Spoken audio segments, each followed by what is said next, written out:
Oi, gente! Como é que vocês estão? Tudo certo? Esse vai ser um vídeo bem rápido, eu já falei sobre esse tema lá no Instagram, mas eu acho que é muito importante trazer para o YouTube também um pouco sobre esse assunto, porque a gente vive num momento muito confuso sobre nutrição, em que muita coisa é oferecida pra gente, com mil promessas maravilhosas dos benefícios que podem ter, e que na verdade muitas vezes a gente nem precisa. Dentro disso tem a suplementação de proteína, o famoso whey protein, ou as proteínas vegetais, todo esse grande mercado que existe agora. Mas a questão é, será que você realmente precisa estar suplementando proteína? Para responder essa pergunta é bem fácil. A gente só precisa entender se você, com a comida, consegue atingir a quantidade suficiente de proteína. E como é que a gente vai saber isso? Bom, primeiro a gente precisa saber o quanto de proteína você precisa no seu dia a dia. Como é que a gente sabe isso? Primeiro a gente precisa saber o quanto você pesa e o quanto de atividade física você faz.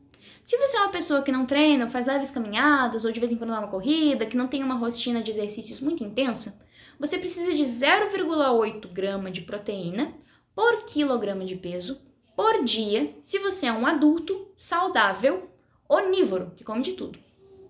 Então, pode aí fazer um cálculo bem simples. Se você é uma pessoa de 60 quilos, você multiplica 60 vezes 0,8, vai dar 48 gramas de proteína, e é isso que você precisa comer no seu dia para ter a sua saúde bem tranquilinha, bem de boa.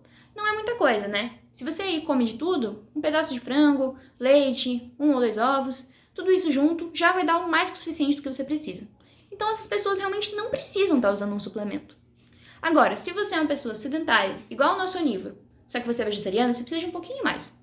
Por quê? Porque a proteína vegetal não tem uma digestibilidade tão simples quanto a proteína de origem animal. Isso não é um grande problema porque a gente consegue atingir o nível recomendado com muita tranquilidade sem suplementar nada.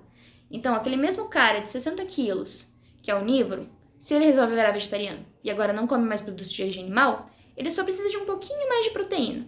1 grama por quilograma de peso por dia. Então, se ele tem 60 quilos, ele precisa de 60 gramas de proteína. Se ele tiver uma alimentação com leguminosas e cereais e algumas sementes e oleaginosas, ele consegue atingir essa quantidade tranquilamente. É só se atentar a todas as refeições terem esse tipo de alimento, né? Esses grupos alimentares na rotina.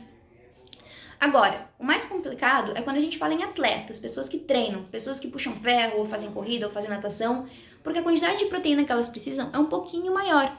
Então, se você é uma pessoa que pratica atividade física, você vai precisar de 1,3, 1,2, 1,3 até 2 gramas de proteína por quilo de peso por dia.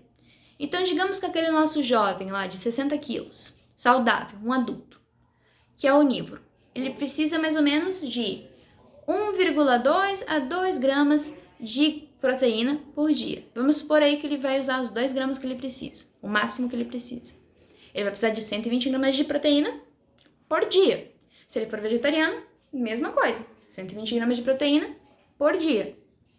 Agora, aí pode ficar um pouco mais complicado quando a gente fala em vegetarianos. Por quê?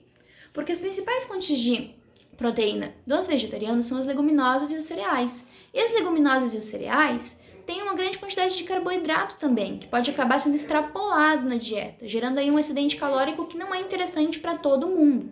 E aí que entra a suplementação. Nessas pessoas que não conseguem atingir a quantidade de proteína que precisam por N fatores, ou porque vai extrapolar a quantidade de carboidratos, como é o exemplo do nosso amigo vegetariano, ou porque na rotina não consegue ficar levando o ovo por aí, ou preparando frango, ou fazendo qualquer coisa do gênero. E aí entra a suplementação. Ela entra como um complemento porque você não consegue atingir com a comida. E não tem nenhum mistério, não tem nada de mágico nesses suplementos. Eles só ajudam a gente a atingir o valor desse nutriente que a gente precisa. Então, se aquela pessoa precisa de 120 gramas de proteína e ela não está conseguindo atingir isso só com comida, aí entra o suplemento. Vamos supor que ela está conseguindo atingir 90 gramas de proteína só com comida. Ela termina com 30 gramas de suplemento. Se ela só está conseguindo atingir 80, podem ser necessários 40 gramas. Ou talvez ela não precise chegar ao máximo, ela não precisa chegar às 2 gramas de proteína por quilo de peso. Talvez ela funcione muito bem com 1,5 gramas por quilo de peso. Ou talvez nem isso. Então isso vai variar muito, isso depende muito de pessoa para pessoa. E por que eu expus tudo isso, dei todos esses exemplos? Para elaborar para vocês, para elucidar para vocês, como não é todo mundo que precisa de proteína só porque treina, ou nem treinando e acha que precisa. Você não precisa se você consegue atingir essa necessidade com comida. A comida é sempre a nossa primeira opção.